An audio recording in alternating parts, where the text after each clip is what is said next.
Goeiedag en baie welkom. Ons leef in 'n wêreld vol onsekerheid en gebrokenheid. Maar as gelowiges het ons 'n hoop wat verder strek as hierdie wêreld. Verder strek as ons omstandighede en die goed wat gebeur om ons. Jesus, ons verlosser, bied vir ons nie net 'n troos in ons huidige omstandighede nie, maar ook die sekerheid van 'n hoopvolle toekoms. Ons skrifgedeelte vir vandag is uit Jesaja 43. Kom ons lees vanaf vers 15. Ek is die Here, julle heilige, die skepper van Israel, julle koning. So sê die Here, wat in die see 'n pad maak, 'n deurgang in die magtige waters wat strydwaans en perde laat opruk. 'n leermag, ja, 'n magtige een. Saam lê hulle daar. Hulle staan nie op nie. Hulle is geblus, soos 'n lampet uitgedoof. Moenie dinge van vroeër in herinnering roep nie. Op vorige gebeure moet julle nie die aandag vestig nie. Kyk, ek gaan iets nuuts doen. Dit gaan nou uitspruit. Kan julle dit nie besef nie?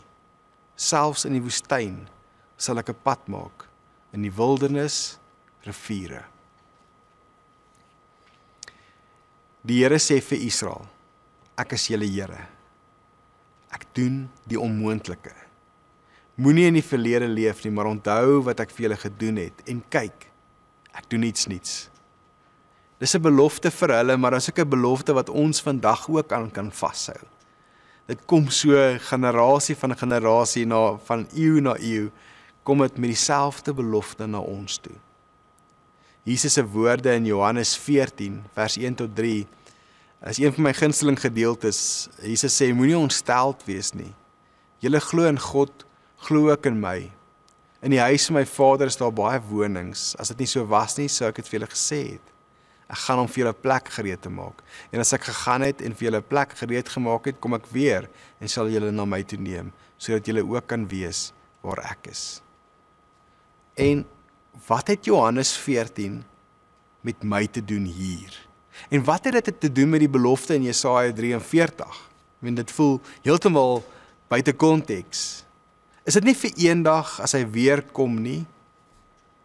Wel, met hierdie woorde gee Jesus ons 'n vaste hoop. Ons toekoms is veilig in hom. Jesus se belofte in Johannes 14 herinner ons dat hy nie net vir ons die weg gebaan het na die Vader nie, maar dat hy ook aktief besig is om ons gereed te maak vir die toekoms. Elke deel van die pad is hy saam met ons. En terwyl ek gaan om 'n plek voor te berei, gee ek julle die geskenk van my teenwoordigheid. Die Heilige Gees gaan kom en elke dag saam met julle gaan. En dan die woorde wat iemand eendag vir my gesê het. Hy sê, jy sal nooit weer alleen wees nie. Johannes 14 lees, en jy lees vers 20, sê, in die dag sal julle weet dat ek en die Vader is, die Vader in my en ek in julle. Jy sal nooit weer alleen wees nie. En dit beteken nie dat ons nie deur ons huidige probleme hoef oorweldig te word nie. Ons kan vorentoe kyk, wetende dat God reeds ons ewige bestemming bepaal het. Ons toekoms is in sy hande. In Romeine 8 vers 38 en 39 skryf Paulus, want ek is versekerd dat geen dood of lewe of engele of owerhede of teenwoordige of toekomende dinge of kragte of hoogte of diepte of enige ander skepsel ons sal kan skei van die liefde van God waaraan Christus Jesus ons Here is nie. Hierdie vers is 'n herinnering dat niks, nie eens die ergste van ons lewensomstandighede, ons kan skei van God se liefde nie. Iemand het eendag vir my gesê, niks kan jou skei van die liefde van God nie eers jy jouself nie. En wanneer ons toekoms onseker voel, gee hierdie waarheid ons hoop. Jesus is ons verlosser en niks kan ons van sy liefde losmaak nie. Ons het 'n ewige hoop, omdat hy ons toekoms verseker het. Die Hebreërskrywer sê, ons geloof in hom is soos 'n vaste anker. Paulus skryf van die Korinte gemeente, daarom, in 2 Korintiërs 4, hy sê, daarom word ons nie moedeloos nie. Al vergaan ons uiterlike mens ook, tog word die innerlike mens van dag tot dag vernuwe. Want ons ligte verdrukking wat vir 'n oomblik is, bewerk vir ons 'n alles oortreffende ewige gewig van heerlikheid. Omdat ons nie let op die sigbare dinge nie, maar op die onsigbare.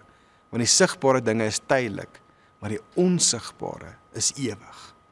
En dit herinner ons dat ons huidige lyding, hoe swaar dit ook al mag voel, niks is in vergelyking met die heerlikheid wat op ons wag nie. Ons toekoms met Jesus is nie net vol herstel nie, maar ook vol eer en heerlikheid. Hierdie belofte gee ons die krag om vas te staan, ongeag wat ons nou in die gesig staar. Met Jesus as ons verlosser is ons toekoms nie net hoopvol nie, dit is seker. Hy berei 'n plek voor vir ons. Sy liefde sal ons nooit verlaat nie en hy werk 'n ewige heerlikheid vir ons uit. En dalk die uitnodiging vandag, kom ons leef met hierdie waarheid.